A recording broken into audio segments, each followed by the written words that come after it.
ओम नमः सिद्धेभ्यः ओम नमः सिद्धेभ्यः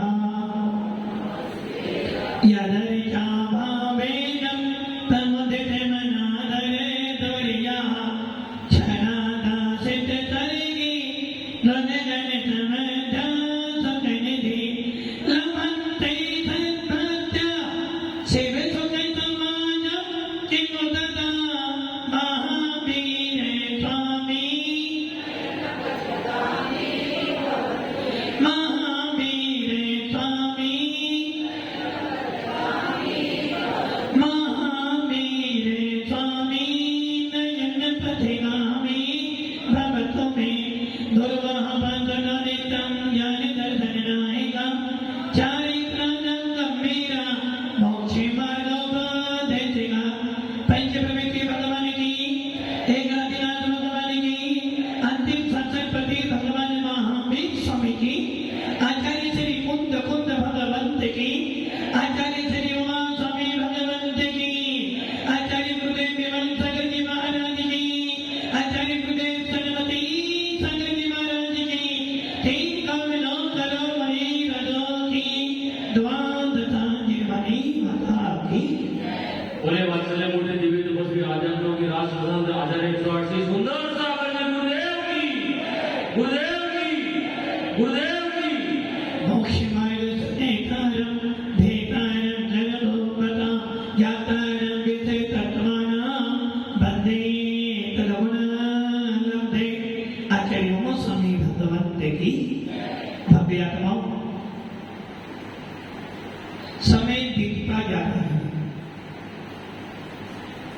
समय निकलता जा रहा है और समय की याद नहीं आ रही है समय बीतता जा रहा है समय की याद आ नहीं रही है और जिसने समय को छोड़ दिया वो कभी मोक्ष मार्ग पर आ नहीं सकता भगवान महावीर का शासन आत्मा से परमात्मा बनाने का मार्ग भगवान महावीर का भीतरा शासन जो मिथ्यात्व से सम्यक की ओर ले जाता है भगवान महावीर का शासन जो आपको आपसे आपका परिचय करता है ऐसा शासन हमें मिला है और ऐसे शासन को पाकर हमें मात्र एक ही काम करना है आत्मा को भगवान बनाना है भगवान मेरे पास में है भगवान कहां पर है भगवान कहां पर है संतों की भगवान कहां कपड़ों में दुकान में सोने में चांदी में शोभे में नहीं बात तो सबसे है भगवान कहां है भगवान है कहां मंदिर में है ना भगवान को भगवान कहां रहता है हर व्यक्ति के रहने का ठिकाना है सीएम कहां रहता है जानते हो कहां रहता है राज्यपाल कहां रहता है राष्ट्रपति प्रधानमंत्री कहां रहता है जूते रखने का भी अर्थात चरण पादुका कहां रखने वो भी स्थान है शरीर के मल को छोड़ने का भी स्थान है सोने का भी स्थान है घर के कबाड़े को कहां रखना उसका भी स्थान है और पवन के आने का भी पवन के आने का भी स्थान निर्धारित है रोने का भी स्थान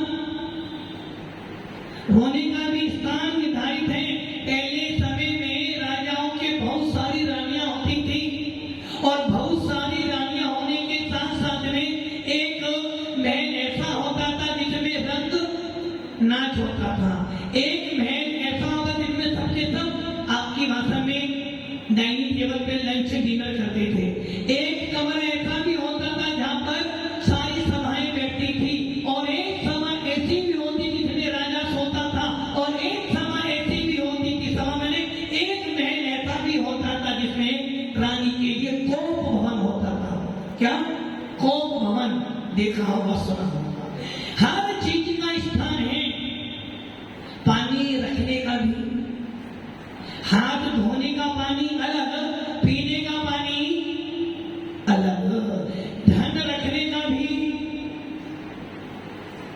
सोफा यहीं अच्छा लगेगा, कोई और अच्छा। तिजोरी कहाँ होनी चाहिए? वास्तु शास्त्र कहता है तिजोरी कहाँ होनी चाहिए? हाँ, तुमको की तिजोरी कहाँ पर होनी चाहिए? तिजोरी कहाँ होनी चाहिए? हाँ सुने, तिजोरी कहाँ होनी चाहिए? हाँ सेठ साहब, तिजोरी कहाँ होनी चाहिए? नहीं, प्रेरणा नहीं बता सकती। तिजोरी कहाँ होनी चाहिए? कहाँ पर? कौन सी दिशा में तिजोरी? तिजोरी का स्थान कौन सा है? सबसे भारी कौन? पूरी 10 दिशाओं में सबसे भारी कौन होता है? नैऋत्य कोण। और उस नैऋत्य कोण में कौन होता है? घर का ज्येष्ठ व्यक्ति, घर का स्वामी। और उस नैऋत्य कोण को सबसे भारी वस्तु का रखते हो। और सबसे भारी वस्तु कौन है? कौन? साधना जी, कौन? कांगड़े भारी है। आप आएंगे। सबसे भारी वस्तु कहाँ रखते हो? सबसे भारी कौन है? बिहार की सबसे भारी कौन है? पैसा। तुम्हारी जान से भी ज्यादा कीमत तो किसकी है? धन की। मकान टूटे तो टूटे, बेटा मरे तो मरे, किंतु पैसा ना छूटे। कहाँ रखते हो? इसलिए वास्तुशास्त्र कहता है तिजोरी कहाँ रखना? सबसे भारी दिशा में। घर का स्वामी कहाँ पर बैठे? नैऋत्य कोण में। उसका कमरा कहाँ पर हो? नैऋत्य कोण में। और अग्नि कहाँ रखो? अग्नि कोण में। मान लो अग्नि कोण में धन रख दो और नैऋत्य कोण में अग्नि रख दो, क्या हो जाएगा? पूरा घर। हर चीज का स्थान है। आपके भगवान का स्थान कहाँ पर है? कहाँ पर? कहाँ पर है? बस गलती यही हो गई। आपने भगवान को रख दिया, कर था ईशान कोण में, और धन को कहाँ रखा? नैऋत्य कोण में। जो धन तुमसे अलग था वो आपने अपने स्थान पर रख लिया, और जो भगवान मेरे अंदर था उसको आपने कहाँ रख दिया? ईशान कोण में। मतलब क्या हो गया? आत्मा को आपने रख दी ईशान कोण में और पुद्गल को रख लिया नैऋत्य कोण में। क्या हो जाएगा? विरोधाभास। इसलिए आचार्य उमा स्वामी भगवत कह रहे हैं अपने दूसरे अध्याय के 3रे सूत्र में कि हे भव्य जी, औपसेविक भाव प्रकार की धन का धन है ना, तिजोरी में। भगवान का रखे खुदे में। क्यों? भगवान से कोई मसला। अभी भगवान चोरी भी हो जाएंगे, कोई फर्क नहीं पड़ने वाला, और धन चला जाएगा तो आत्मा। आचार्य उमा स्वामी अपने तत्वान सूत्र के दूसरे अध्याय के 3रे सूत्र में औपसेविक भाव की चर्चा करते हुए कह रहे औपसम्यक चारित्र्य, अर्थात औपसेविक सम्यक और औपसेविक चारित्र्य। आपने क्या कर दिया? औदायिक भाव, कर्मों का उदय आना। धन कैसे आया? धन कैसे आया? कर्म के उदय से आया। वकील साहब, धन कैसे आता है? वकील साहब बता सकते हैं धन कैसे आता है? 1 नंबर से धन आने वाला, 1 नंबर से धन आने वाला नंबर। जब भी धन 2 नंबर से ही आएगा, और 2 नंबर का काम करते हो, और उसके बाद में वकील चाहिए। तो धन 2 नंबर से आया, और 2 नंबर के धन को आपने कहाँ रखा? अपने रहने के स्थान पे, नैऋत्य स्थान पर आपने धन रखा। अब क्या हो गया? उस स्वामी ने धन को भगवान माना, और जीवन भर धन धन धन धन धन यही करते हो, यही करते हो।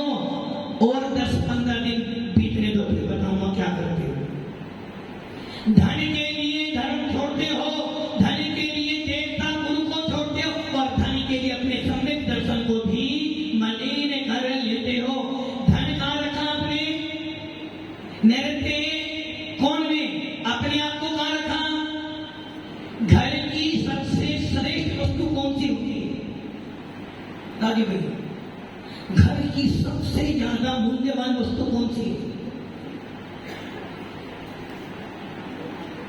राजू भाई, अच्छा आपका कोई मूल्य है? क्या मूल्य बताओ? एक मुट्ठी राख, एक मुट्ठी राख। यदि मान लो घर में कोई व्यक्ति मर जाए, कितने दिन तक घर में रखोगे? 15, 20, 25 दिन। क्यों? अमूल्य वस्तु है, अमूल्य, और अमूल्य वस्तु कभी भी छोड़ी। कितने दिन रखोगे? कितने दिन? घंटे।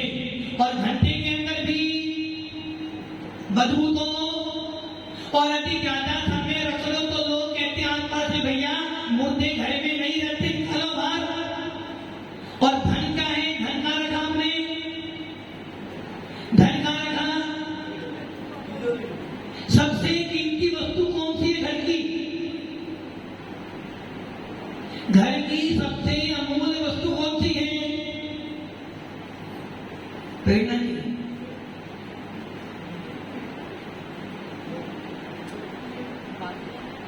नहीं, आप दुनिया की छोड़ो, अपनी बोलो।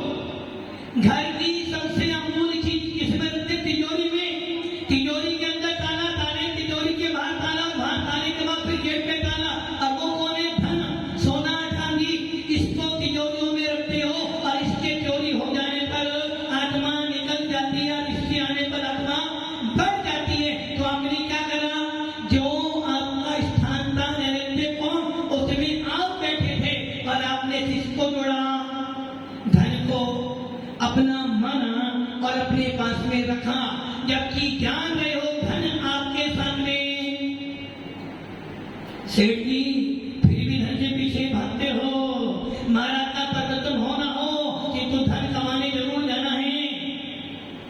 और आपने अपनी भगवान को कहां रखा? भगवान को आपने भगवान को कहां रखा? ईशान कोने में। अब आप ये सोचो, आप कहां बैठे हो? नैऋत्य कोण में। भगवान को कहां रखा आपने? ईशान कोण में। अब बताओ भगवान से आपका क्या वास्ता है? पंकज जी, भगवान से आपका क्या वास्ता है? आप चिंतन करो कि आचार्य भगवान को उमा स्वामी जी ने सबसे पहले औपचारिक भाव को रखा है, और कह रहे हैं कि इस भाव के बिना तेरा मोक्ष मार्ग शुरू होने वाला नहीं, इस भाव के बिना तेरा कोई स्थान चौथा होने वाला नहीं, और इस भाव के बिना मुनि बन जाना तेरा कल्याण होने वाला। अब ये विचार करो कि आपने भगवान को रखा ईशान कोण में, धन को रखा है नैऋत्य कोण में, तो आपका वास्ता भगवान से कितना है? पंकज जी कितना है? और आपकी बात तो छोड़े, आप पवन जी, आपको वो किससे है? आप पर भगवान से या धन से? दोनों से कौन नहीं हो? एक न्याय में दो तलवार नहीं रह सकती। पंडित बनारसी दास जी ने समय सार नाटक क्या लिखा है? समय सार क्या? बलदेव जी क्या लिखा है? समय सार नाटक। आप क्या कर रहे हो? सबको भी नाटक कर रहे हो। नाटक, ये जीव संसार में नाटक करने आया है। नाटक में क्या होता है? समय सार में आचार्य भगवान से लिख रहे हैं कौन कौन स्वामी, और अमर सूरी कह रहे हैं। नाटक में क्या होता है? एक बहुत बड़ा क्या प्रसन्न मंच, एक बहुत बड़ा मंच होता है, और उसमें क्या होता है? हर व्यक्ति अपना अपना पाठ अदा करने के लिए, अपना रोल अदा करने के लिए आता और चला, और मंच पूरा खाली।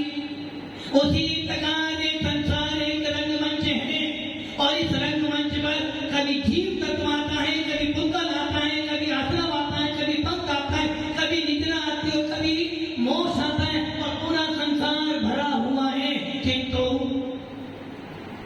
किंतु आप क्या कर रहे हो? नाटक।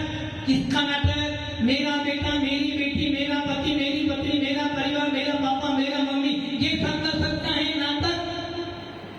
नाटक है? उषा जी नाटक है? नाटक में सब हंसते हैं, उषा जी भी हंसे रहे हैं। उषा जी नाटक है, अभी विश्वास नहीं हो, अभी साधना जी नाटक है। किसका नाटक? आपका या मेरे जी का नाटक? अरे ये संसार नाटक भी तो है, जिसमें तुम कह लो मेरा बेटा। किसका बेटा? सेठ जी किसका बेटा? बेटा है। कितने बेटे आपके? आपका ही है ना, आपका ही है। सोचो, आपका ही है। संतोष की हंसाई, बेटा आपका ही है, फाइनल। कैसे माने बेटा?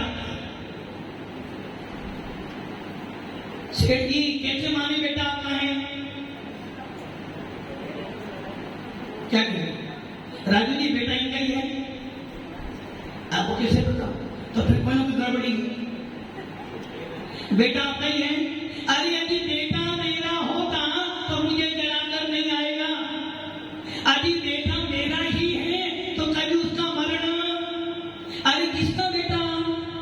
किसका बेटा? इस भव का बेटा तुम मान रहे हो कि तो वो बेटा भी जब मरोगे तो एक मुट्ठी राख और मुट्ठी राख को भी छूना और कहकर बेटा मेरा यही नाटक है।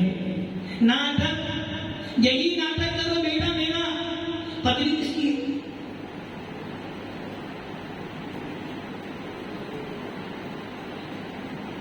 पत्नी किसकी है? बच्चे था पत्नी है, आपकी है ना? आपकी ही है। क्या करें? नहीं, दूसरी आपकी पत्नी ही है ना, वो आपकी ही है ना, आपकी ही है। अरे आपकी ही नहीं, मेरी भी है। तुम पहले ना जाने किन किन की पत्नी होकर आई होगी और ना आगे किन किन की पत्नी होगी, किंतु मेरी पत्नी ही है। अब आप ये विचार कर लो, उषा जी मकान या हवेली आपकी ही है ना?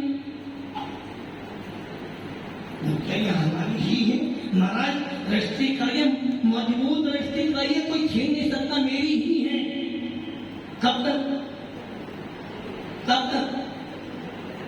जब तक अच्छा रात में यदि सोओगे तो हवेली आपकी है। अरे भैया हवेली आपकी ही है, ना जाने उस हवेली पे कभी ना जाने शमशान भी होगा, और आज कल मेरी हवेली है। यही नाटक है। कौन है तुम्हारा? जो तुम्हारा था उसे तो अपने समय सार में आचार्य भगवान के लिए नाटक, इसका देखा समय सार नाटक। समय मैंने आत्मा और सार मैंने निचोड़। आत्मा का सार क्या है? आत्मा का सार क्या है? ना अटक, नाटक। नाटक मतलब समय सार को जाता है, आत्मा में उतरना चाहता है तो भेद विज्ञान प्राप्त कर ले, और अभी भेद विज्ञान प्राप्त करना चाहता तो एक ही काम करना है। और वो काम कौन सा है? औपसमिक, औपसमिक सम्यक, प्रथमोपम सम्यक। अरे तो ये प्राप्त कर लिया तो फिर तू क्या कहेगा? ना अटक। क्या हुआ? समय सार नाटक। इसका तो समय मैंने आत्मा, सार मैंने रत्नत्रय।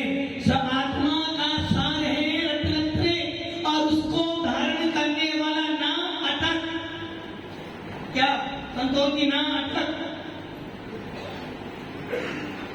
ना। जो भेद विज्ञानी हो जाते हैं वो समझ जाते हैं कि समय सार नाटक। नाटक मैंने ना अटक। किसमें? किसमें नहीं टकरा? किसमें? मकान मेरा ही है, दिने की तो मेरे ही हूं। आपके है ना? आपके ही हैं, ये आपके भी हैं। अभी भी श्रद्धा गड़बड़ी हो रही है। उषा जी आपके ही हैं, आपके भी हैं। अभी महाराज भी बोलते तो दाल में गड़बड़ी, आपके ही है ना?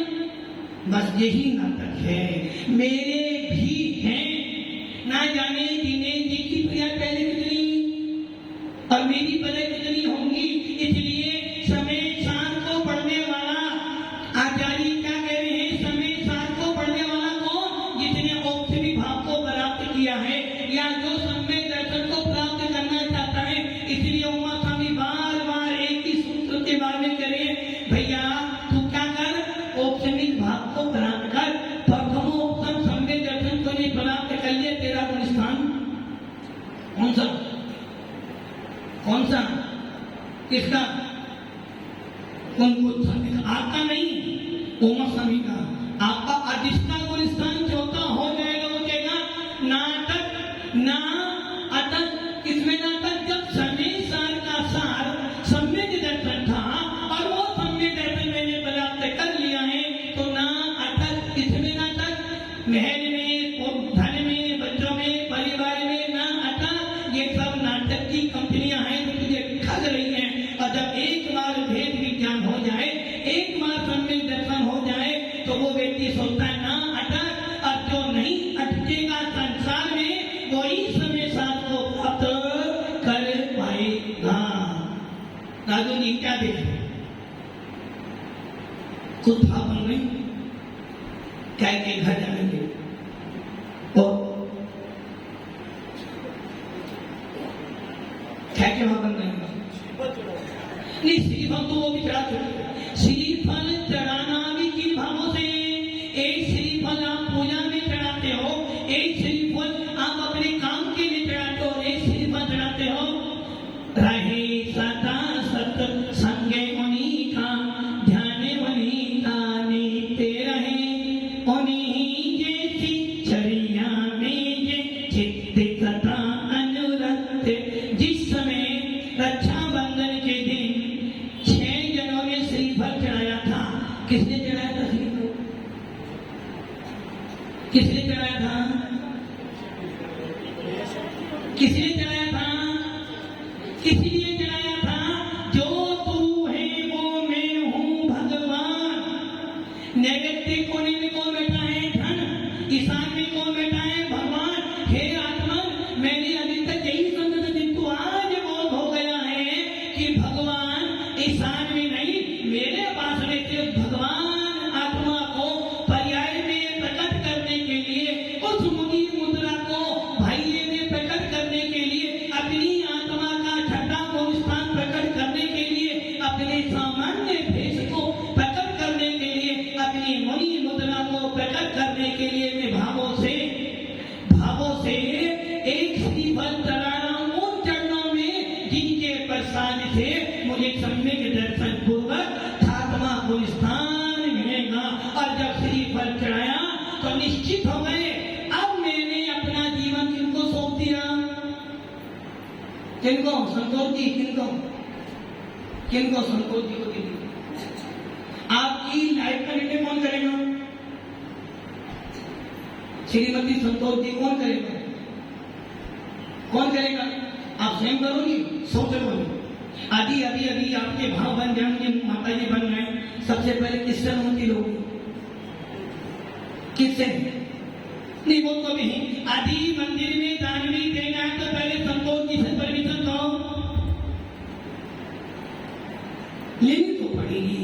यहाँ तो झूठ, संतोष जी आपको महाराज बनना, आज किससे पूछोगे, नहीं मुझसे तो नहीं पूछोगे, किससे पूछोगे, भाव, आपके भाव नहीं बने अभी तक नहीं बने भाव। यदि अभी तक भी आपके मुनि बनने के भाव नहीं बने तो समझा कहीं ना कहीं अंदर के कोने में एक दीपक जलता है। भव्य आत्माओं ने ध्यान रखना, मेरा निर्णय जब कोई दीक्षार्थी श्रीफल चढ़ाता है तो वो निर्णय कर चुका है कि मैंने अपना जीवन तुमको सौंप दिया, गुरु चरणों में सौंप दिया। अब मेरे जीवन को खतरा, यदि मेरा मरण कल भी हो जाए। एक जीव ने गुरु चरणों में श्रीफल चढ़ाया, पंकज जी, वकील साहब निर्णय करना, वकील होगा ये धनी है। पंकज जी ने श्रीफल चढ़ाया कि महाराज जी अब मुझे दीक्षा लेनी है, श्रीफल चढ़ा दिया और श्रीफल चढ़ा के बोल क्या हो गए, निश्चिंत, और उनको डर न कि मैं मैंने अपना रिजर्वेशन एक बार रेलवे में या हवाई जहाज में अपनी बुकिंग कर ली, कैंसिल हो सकती है क्या? और यदि कैंसिल भी हो गई तो आपको उससे अच्छी फ्लाइट, अब आपने अपनी बुकिंग करा ली है, रिजर्वेशन करवा लिया, अब आपको कैसे बैठोगे? नहीं, मैंने तो अपनी बुकिंग में, अब कोई टेंशन नहीं। उसी प्रकार जब एक भव्य जीव श्री फल चढ़ाकर ये निश्चित कर लेता कि बात मैंने अपना जीवन सौंप दिया गुरु चरणों में, अब मुझे कोई खतरा, वहां पर है भावों की विशुद्धि। उसे कहते हैं सम्यक दर्शन भेद विज्ञान वैराग। भव्य आत्माओं, आपको भी क्या करना है? आपका निर्णय कौन करेगा? मैं स्वयं अपना निर्णय करूंगी। और वो निर्णय कब हुआ? जब आपके पास में औपसेमिक संवेद दर्शन प्राप्त होगा। और जिस दिन औपसेमिक संवेद दर्शन प्राप्त हो जाएगा, धन कहाँ चला जाएगा? ईशान कोण में, और वो भगवान कहाँ पर आ जाएंगे? मेरे कोण में, जो कि जो मैं हूँ वो है भगवान, और जो है भगवान वो हूँ मैं। मेरे अंदर भगवान बैठा है, इसलिए मैं और भगवान दोनों अलग। कौन? बम्बई और सागर दोनों अलग अलग हैं। अच्छा, आपको चिंता किसकी है? मैं नहीं। मुंबई में बहुत जोर से बाढ़ आ गई है, चिंता किसकी है? अपनी।